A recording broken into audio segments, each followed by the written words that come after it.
For centuries, control of the oceans has meant control of the world.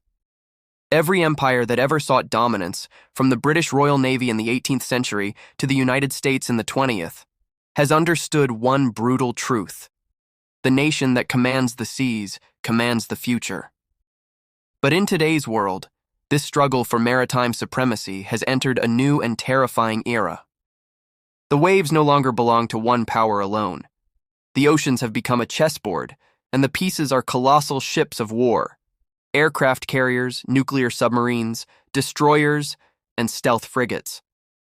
The United States Navy, long considered untouchable, now faces rising challengers: China's rapidly expanding People's Liberation Army Navy, Russia's resurgent fleet, and even regional powers like India, Japan, and the United Kingdom. Each of these nations is building, testing, and positioning, not just ships, but influence. Behind every launch and every patrol lies a message to the world: we are ready. And as the tides of power shift, the question emerges: who truly rules the seas now?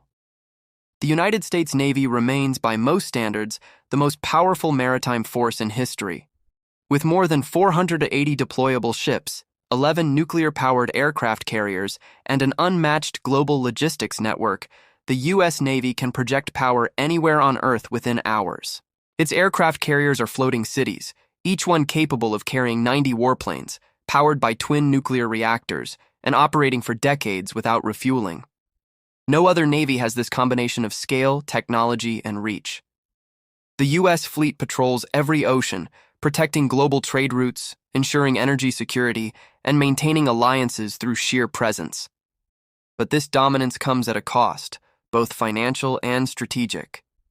Maintaining the world's largest fleet drains hundreds of billions annually, and new challenges like cyber warfare, hypersonic missiles, and drone swarms are forcing the Navy to evolve faster than ever. The U.S. is now shifting from traditional power projection to distributed lethality: smaller, smarter, more autonomous fleets that can strike anywhere without exposing a single weak point. Yet even with all its might, the U.S. Navy is beginning to feel the heat of competition from the East. China's naval transformation is nothing short of astonishing. Just 2 decades ago, its navy was coastal, defensive, and relatively obsolete. Today, it is the world's largest by number of ships, over 370 combat vessels, and growing faster than any fleet since World War II. China has built massive shipyards capable of producing destroyers and submarines at a rate the world has never seen. Its flagship, the aircraft carrier Fujian, represents the dawn of a new era, fully modern, domestically built, and designed to challenge American dominance in the Pacific. Meanwhile, Russia, though limited economically, wields a deadly undersea force. Its nuclear submarines, like the Borei and Yasen classes, carry weapons powerful enough to devastate continents. Russia's doctrine relies less on numbers and more on deterrence, ensuring that no rival can ignore its reach, particularly in the Arctic, where melting ice is unlocking new sea routes and resources.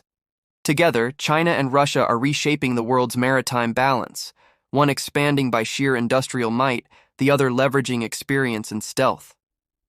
Their cooperation, especially in joint naval drills, signals a shared ambition: to end the unipolar age of American naval dominance. As the 21st century unfolds, the ocean has once again become humanity's ultimate battlefield: silent, vast, and unforgiving. The future of naval warfare will not be decided by numbers alone, but by technology, strategy, and adaptability. Artificial intelligence is now steering ships. Hypersonic missiles can cross oceans in minutes. Submarines can remain invisible for months beneath polar ice. Nations are racing to weaponize the deep, to control communication cables, and to dominate satellite-linked naval networks. The world's navies are not just protecting borders, they are guarding the arteries of the global economy. Every container ship, every energy route, every data cable is a potential flashpoint. And as US, Chinese, and Russian fleets shadow each other across the Pacific and Arctic, the margin for error grows razor thin. A single misstep, a misread radar signal, a stray missile, a collision at sea, could ignite a conflict that engulfs the world. So when you hear the thunder of jet engines above a carrier deck or see a destroyer vanish beyond the horizon, remember, what you re-witnessing isn't just military power, it's the fragile balance of global order, floating on waves that have seen empires rise and fall.